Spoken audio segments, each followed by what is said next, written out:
Welcome back to In the House, the podcast where we talk about all issues affecting Bay of Quinte and how I'm bringing your voice and these issues to the House of Commons in Ottawa as your Member of Parliament. Over 6 months ago, we spoke about housing on our premiere episode of In the House.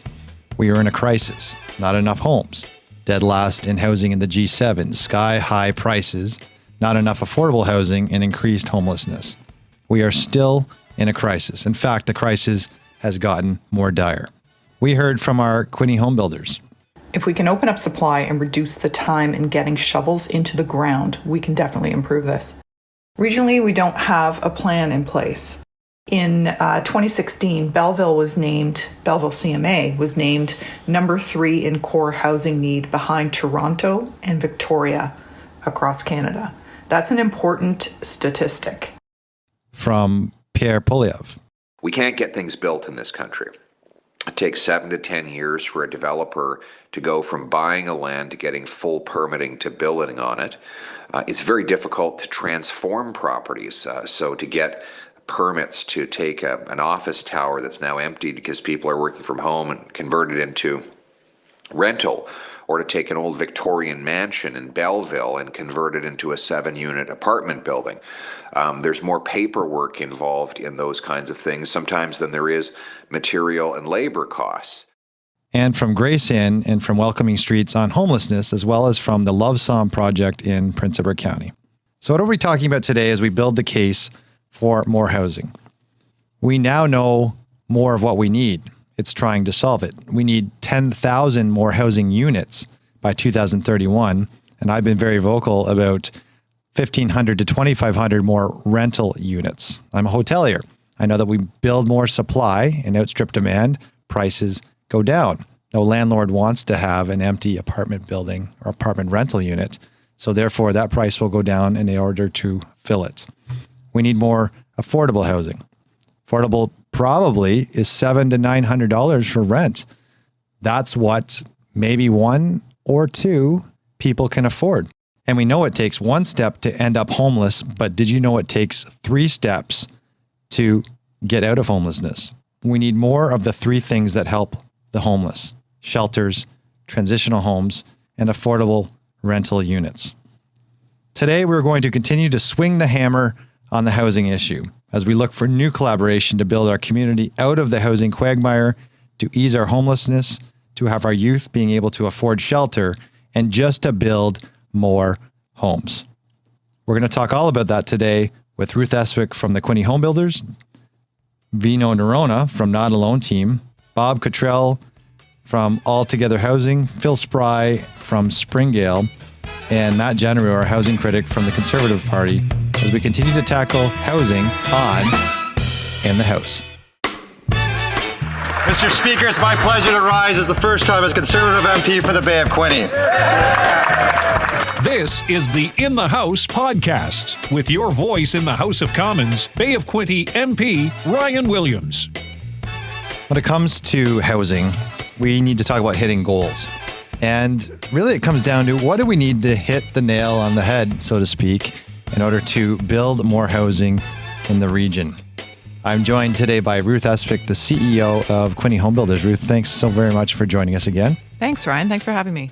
It's oftentimes stated that government build homes, but in reality, it's people that build homes. Is that correct? I would agree with that. You spoke last time of the Eastern Ontario Growth Strategy. And tell us a little bit more about that and what's happening in Eastern Ontario. So I think there needs to be a tremendous focus on Eastern Ontario and its growth. Do we have an existing Eastern Ontario growth strategy in place? Not to my knowledge, but I think we need one. I think there's significant challenges associated with bringing more housing supply online to support that growth. And the Ontario Homebuilders have been talking about the elephant in the room for several years, and the fact that we need over 1 million homes in Ontario. That number has been obviously moved to about 1.5 million. But how do we expect to catch up if we continue to do all the same things?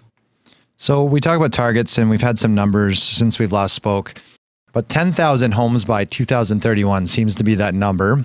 I've talked openly about we need rental. So to make housing affordable, the most affordable housing for individuals is rental, as long as we have more of it. And I've talked about 1,500 to 2,500 of those units of the 10,000. Are we able to hit those targets? I think the short answer is no, especially if we continue to do things the way we've always done them. And how do we fix that? How do we incentivize, I guess, builders to build more homes? How do we make this happen? Well, I've heard people say, I've talked many times in several conversations about how do we incentivize builders to build more. And there seems to be a perception that, builders should just build more affordable homes and more rental units. And I think that would be, I wish that were the answer. I wish things were that easy. And I often say that we don't blame our restaurants or our grocery stores for food insecurity issues. So why do we always look to residential construction to just build more affordable homes? And I think that's a really important thing to note, because I believe that the issue is a community problem and we need to focus on new ways of looking at solutions. And incentivizing is great, but the red tape associated with those incentives often costs more in time and resources. So I think we need to have a greater focus on out-of-the-box thinking, innovative solutions, collaborations. Non-traditional partnerships is another thing that I talk often about, and building on those models and having open conversations with all levels of government and bringing people together to create solutions around housing. Ruth, we often don't know the impact of what the home builders is worth to this region. What is the economic impact of home building in the Bay of Quinte region? Well, I think as an industry, residential construction is important to the local economy. According to recently released statistics from the Canadian Homebuilders Association on our economic impact, our industry locally represents 7,054 jobs, $481 million in wages, and over $940 million in investment. So quite a significant economic impact. You've talked before about pre-zoning. So pre-zoning important? I believe so. I believe, especially when we're talking about housing affordability projects, I think fast tracking those projects is important, but also, just addressing some of the red tape that exists. I think there's more than just bottlenecks that happen in the process. I think there's several things that happen along the way that we need to educate people on in terms of bringing more units online and the process associated with that. And how do we simplify that, make it faster and more efficient? So what are the bottlenecks? So how do we get through them and break through them to build more homes? So I think we know what the bottlenecks are, and some of them we don't really talk about in a public forum. Like the time from shovel-ready lands to project completion is one we hear about. Red tape is another, but NIMBYism is one that I believe plays a major role in delaying development. And I think those are the things that we need to have conversations about more often, and bring to light, educate people on, why bringing housing online is more important, because it's very simple to say builders just need to build more homes. But when developments are delayed by all of those things plus others, it has an impact on the community. And, I think it's important for us to address these in more of a forum where we include all of the stakeholders, all levels of government, as well as our industry, other industries, the public, all of that kind of a forum where we can sit down and talk about innovative solutions to some of these challenges. I certainly sat on planning council when I was a Belleville City Councillor. I saw the challenges from NIMBYism anytime there was any development. Certainly, I think when I've spoke about it, I've listened to podcasts on housing. How to kind of solve this, I feel, is that we need to see more communication from the municipalities, meaning that when we have official plans right now, they're normally about 15 years, I think in Prince Edward County's case, to develop the official plan, which only lasted 4 years. I think that planning, especially when you talked about Eastern Ontario growth strategy, should be about 25 to 50 years. And I think it should be mandated to the municipalities to have to communicate once a year to the residents on where residential growth will be going. If we're talking about targets, let's say per year, if it's going to be 10,000 units, that Belleville, as one example, should be building maybe 400 or 500 of those units. I think residents shouldn't be surprised to know in a certain neighborhood that perhaps this is where development's going to be going. Do you think that's a good solution? I do think it's a good solution. I think it would also be great to understand how many rental units are currently being planned for each municipality. And then from there, how many of those are actually coming to that state of project completion. And then I think we should add in the amount of time that it takes to bring those units online. Because as you said, councils work in 4-year increments in terms of the politics, and that council changes every 4 years. So how are we measuring what we're actually bringing online during that 4-year time? And, where's the accountability in that? Ruth, we've talked about educating councils, having more communication. What do you think the Quinte Homebuilders can be doing more with the municipalities? Well, as I said, every 4 years we have a new municipal council in municipalities across the region. Oftentimes we're revisiting the same issues that we had with previous councils when it comes to land development and building, but we have to begin from square one to bring those issues to the forefront. So I would love to see councils across the region adopt a residential construction 101 session for their councils following election as part of their training, for example. It would give them an opportunity to understand residential construction from our perspective and help look for opportunities up front to address challenges. Thank you so much, Ruth. Fantastic measures. Let's get through the bottlenecks. Let's make sure we find targets, how to communicate them, and finding the accountability. Thank you so much. Thanks for having me.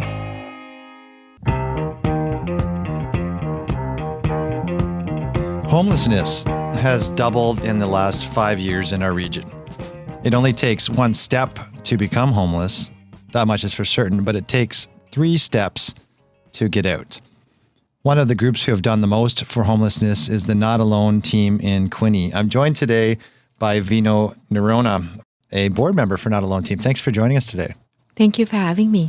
Tell us about Not Alone team and what you do.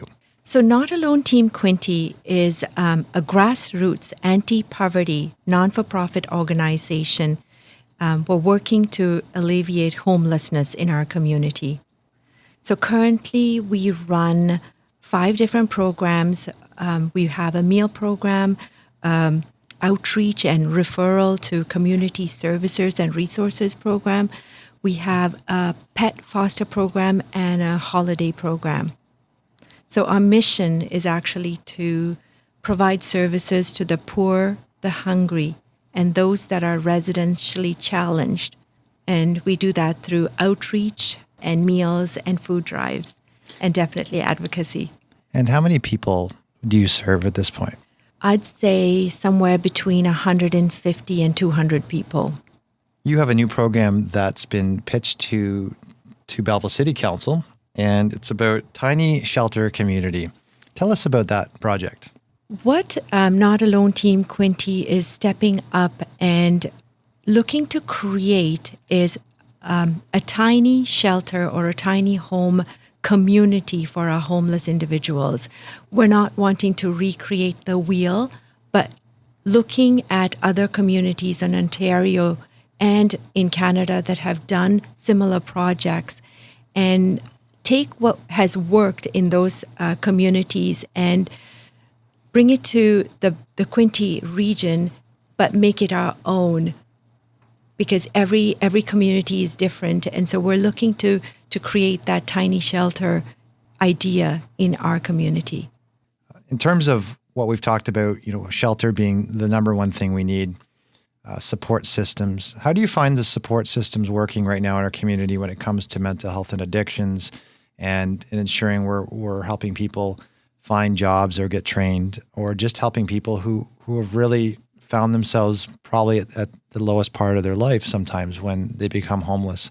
Do we need more supports? Do we find we have quite a few of those? We have good community members?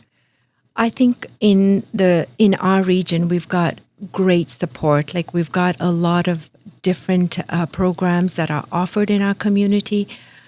I see there is a gap in shelter as individual, people having a roof over their head, but the structures are in place for the support system, and having the programs brought together to support people. I think there's that's the gap, like just bringing everyone together and working together. I know you're a grassroots organization. How are you funded? How do you get money for Not Alone Team? So we are all volunteer run, like 100% volunteer run. And so we do fundraising, like we had a golf tournament that we put on over the summer and raised some funds. We did a yard sale last week. We're funded by our community. Well, that's great. Well, thank you so much for joining us today. We need more and we need to do more to take care of the problem. But the hardest part is that there is no one-step solution to solve homelessness, not even two. It's three. So it's 3 times as hard. And we need to ensure we start putting this 3-step solution to each of our governments. Thank you to Not Alone Team for what you're doing for step 1, which is taking care of providing shelter and just taking care of our homelessness here in Belleville. Thank you for having me.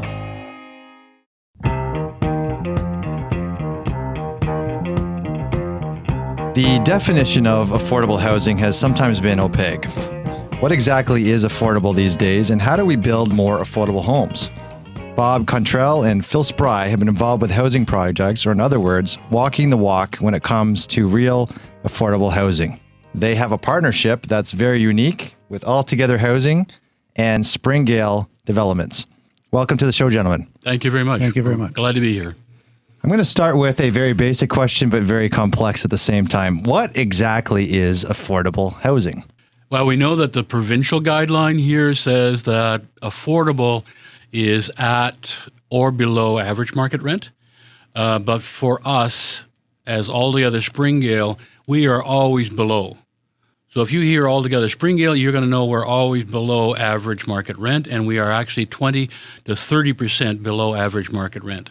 Much of that is dictated by government funding. In other words, if you want to access government funding, you have to provide at least 20% below average market rent in order to access that funding. What would be affordable housing in terms of a dollar figure in Quinte region right now? Approximately $700. $700. $700 a month. And do we know what is the average of rent in this region right now? The average for a one-bedroom, the stats that we're using from Canada Mortgage and Housing Corporation is $1,125 for a one-bedroom. And that's what we're seeing right now in this region. And we're seeing actually much higher than that. Yes. But $1,125 is the average market rent for one bedroom. Their data is not always up to date. No. Tell us about your partnership and your project. What makes you unique? Our partnership is a joint venture. And with the joint venture, each of us keep our own identity. But then we extract, I guess, the benefits from each other. Bob's expertise is put in, and my expertise is taken in. One of you is non-for-profit, one is up for profit. Is that correct? That's correct. That's correct. Yeah. Okay. Right. So, and Bob, you're the Altogether Housing, the non-for-profit. We are definitely the not-for-profit folks. Okay. So tell us your mandate and how sure. what part of the partnership do you contribute to? We are our mandate is to provide housing options for low-income individuals, vulnerable communities, and traditionally we have been providing transitional housing for those low-income individuals. But at some point we decided you have to transition to something, and the transitioning is to permanent housing. So we said we want to do permanent housing. And we're too small an agency to take that on. So we met with Phil, and we saw a common vision and common values, and we were fortunate that Phil decided to work with us in terms of providing the more permanent housing piece of our mandate. That was really, we could not have got funding from CMHC without his experience and background, both in terms of development and property management. So he checked off the boxes for us in both categories, and that's how we got started on the Great St. James project. And Phil, you could, as a private developer, just go on your own and do your own developments and probably charge up to $2,500 a unit. Why are you attracted to this project? What made you want to do this partnership?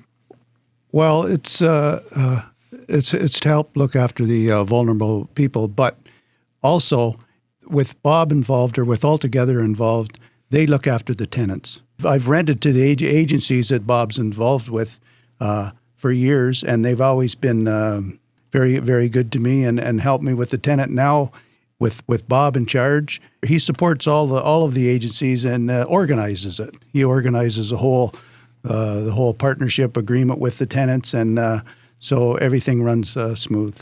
And so what I found was very really innovative about how you're doing this project, besides the partnership you have, is when you're building these units, you're doing half and half. So half affordable and half market. But even the market, it was still affordable in my mind, of $1,100 and something a month, right? So to explain to other developers and to other investors, what makes that model work to do half and half affordable, half market rent? Well, the market rent helps it to make it not only sustainable but profitable, of course, and the affordable part with the funding helps along with the affordable, and if we can get the government to give us some more incentives in interest rates or something along that line, then it would be beneficial to us. Plus, you get a different community when you've got the mix of affordable and market rent. The market rent people tend to be, they could be in the trades, they could be professionals, versus individuals of vulnerable communities. So it's a much more interesting community. First of all, it's more sustainable, as Phil has pointed out, in terms of that mixed income, but it's also a more inclusive community. When you have only affordable, I think sometimes we're looking at ghettoizing, or it becomes that building in people's mind, in the community, and you don't want that. You want people to feel that they are part of the community, and part of that community is seeing people get up and go to work and coming back from work, and a fair amount of activity around the building. And that's the aspect that I really like at Grace St. James. Excellent. Tell us about how the government has helped to fund, or what some of the bottlenecks have been in funding this project. So is there money available, and what kind of bottlenecks exist? Well, there certainly is money available. In fact, that was our motto for Altogether, was follow the money. And of the different programs that were being offered by the federal government, there was called the Co-Investment Fund. And the Co-Investment Fund clearly targeted vulnerable communities, which is why when we hooked up with Phil, we said, okay, we're going after our target here is the vulnerable communities. Here's the funding that's available for us. In fact, there was a greater incentive for the not-for-profit, just in terms of how much you had to come to the table with. So that was an important incentive for us too. In terms of our controlling interest in the new project, there was very little equity that we had to have or provide, and we don't have any equity except the buildings and selling off our own buildings. So that was a terrific incentive for us to get started with the Co-Investment Fund. And it's interesting, the Co-Investment Fund has now highlighted our partnership in the kind of national housing strategy as one way to get to more housing. But that was our main incentive from the Altogether point of view. Phil's incentive may have been different. Yeah, well, my incentive was for the co-investment. Well, I couldn't get the co-investment. They've changed the rules, and so I have to have a nonprofit organization to partner up with. But the government does. They promote our situation, which is a for-profit and a not-for-profit, because of the different things that they bring to the table. The not-for-profit brings in perpetuity of the affordable housing. It's not just the agreement says 20 years. Well, they're going to be there forever. It's always going to be affordable. So there's different aspects of the situations. When we look at one of the solutions to housing, I've been very clear on targets. So we need to set targets to 10,000 units by 2031. The home builders have stated there's no way we're going to hit that right now. Of that, I've stated at least 1,500 new rental apartments are needed, maybe up to 2,500, depending on what we need going forward. So we know that if I ask the two of you, could you build 2,500 units in 8 years?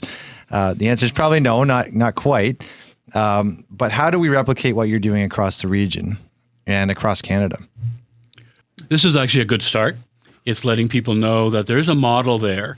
And particularly if you're a small not-for-profit, we were in Kingston, we did a quick presentation in Kingston back in May sometime, and small not-for-profits are wondering if they can even do this. We would say this is a model that you may want to take on in terms of find your fill Spry somewhere in your area. And we're optimistic enough to believe that there are one or two, he's rare, okay, there are at least one or two in your area that you can find who want to make a contribution to their community, who want to do something good, who want to turn a profit. Those are all benefits that are available to individuals who become involved in the housing piece. So we would say, number one, take a look at our model, see what are the parts that work. We have been taking, I think since May, our presentation, I've had at least 4 or 5, including down as far as Nova Scotia, inquiring about our model as being a model that could be replicated there. I also know that more affordable housing developers are looking at the mixed income model. They really see that as the future, both in terms of sustainability and also in terms of what kind of community do you want to have at the end of the day when you've got that bricks and mortar? What kind of community is that you're looking at? So it can be replicated, but first find your fill. Could you ever work with more than one fill? Could you have multiple fills? Oh, yes. And that's good to know for communities. If they had one organization, could they meet with several investors? Yes. And Phil, something we talked about was more incentives from the government to help you do more. Would a 0% interest loan program work? Would more of having a loan system that work? I mean, talk to me just real quick about grants versus loans. Which ones are more beneficial to you? I think the loans are more beneficial. Well, for one thing, the government will get their money back, so they can give you more money.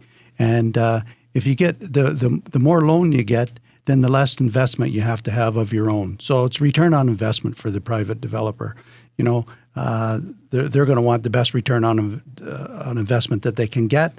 Well, if they can be incentivized by the government to have money that they don't have to put in as much of their money, well, then they're going to come on board.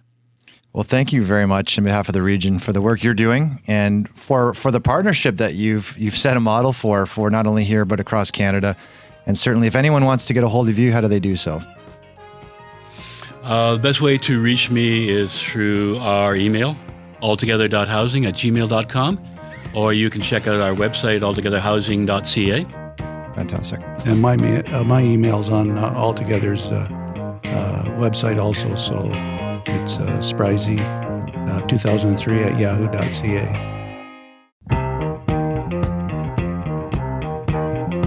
Interest rates are going up as the government now finally attempts to quell the inflationary bubble that has been going on for quite some time now. It has cooled housing, but prices still remain quite high. The prices in the Bay of Quinte region for housing have not really cooled compared to the jumps in the last 2 years, but certainly we haven't seen as many homes sold. Welcome this morning to housing critic Matt Genereux. Matt, what's going to happen with the housing market in Canada? What's going on in the housing market? Great question. Right now, we're seeing interest rates going higher and higher, which Trudeau hopes will stabilize the market.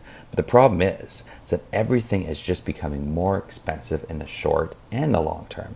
So people who've successfully purchased a home during COVID are seeing drastic increases to the variable rate. Some homeowners are paying $1,000 more per month right now just because of these interest hikes. So basically, we need to focus on making it easier to get more homes built in this country. Canada has failed to keep up with the demand, and this government predicts over 400,000 homes need to be built every single year until 2030 just to make homes more affordable. That's twice what we currently build at the moment. But to achieve that, we need to continue to get gatekeepers out of the way. Matt, what should the government be doing for housing right now? Well, a couple of things the government could be doing right now. The government needs to incentivize municipalities to approve home builds and zoning. We can do this through federal infrastructure dollars to provide that incentive. Also, the CMHC, the Canadian Mortgage Housing Corporation, needs to scale back their approval processes and make it easier to get funds out the door. Ultimately, get more affordable homes built.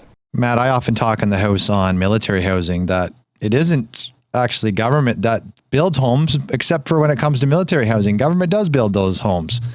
They've only built 50 since 2015. How do we push the government to build more military housing?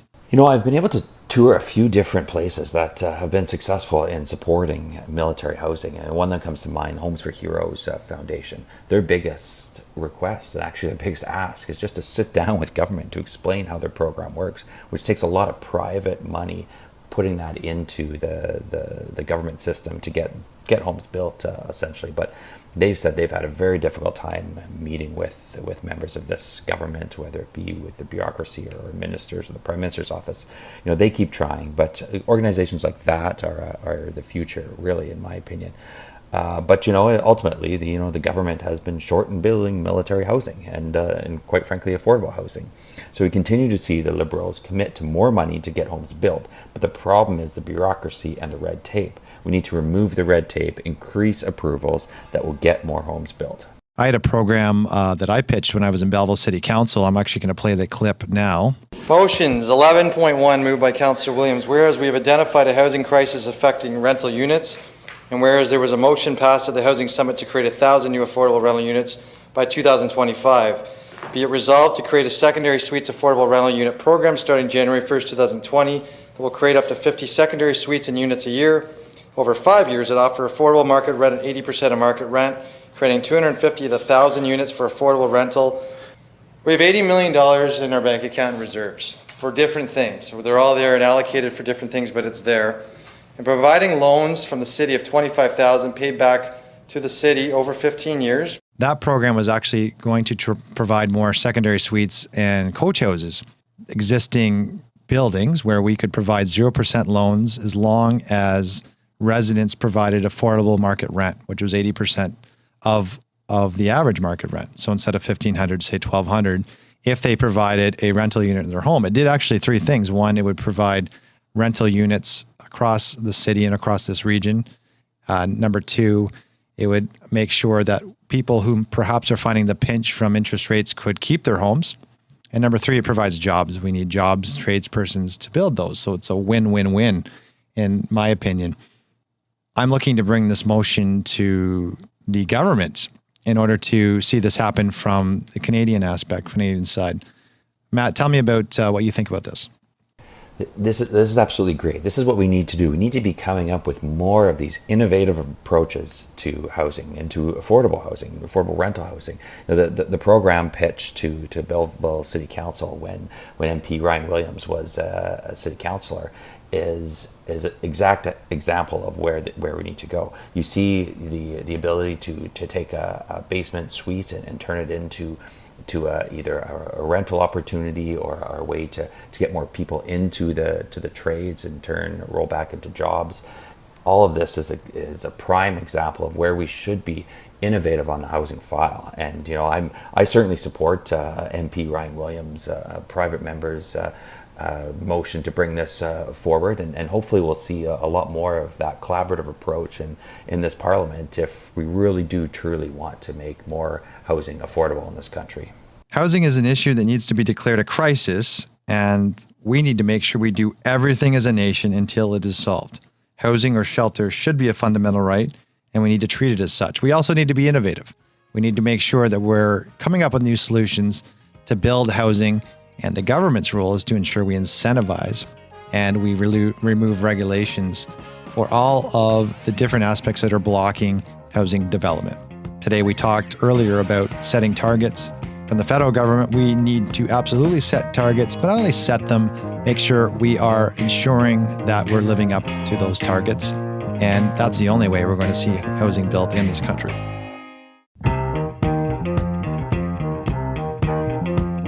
I will continue to push hard for housing solutions in the House on behalf of you and everyone in our region. Thank you to our guests who joined us today. Thank you to Ruth Eswick, CEO of the Quinte Homebuilders, Vino Nerona from Not Alone team, Bob Contrell and Phil Spry, who talked about affordable housing, and thank you to Matt Genereux, the housing critic for the Conservative Party of Canada. Thank you again to In Quinte, who produces this series, and every month we will come back either revisiting a topic or a new topic that I'm experiencing, and I'm listening to you on your behalf as your member of parliament in the Bay of Quinte, representing you in the House of Commons in Ottawa. If you have any questions anytime, please call us at 613-969-3300 or email ryan.williams@parle.gc.ca. Thank you very much for listening to us, and we'll see you next time in the House.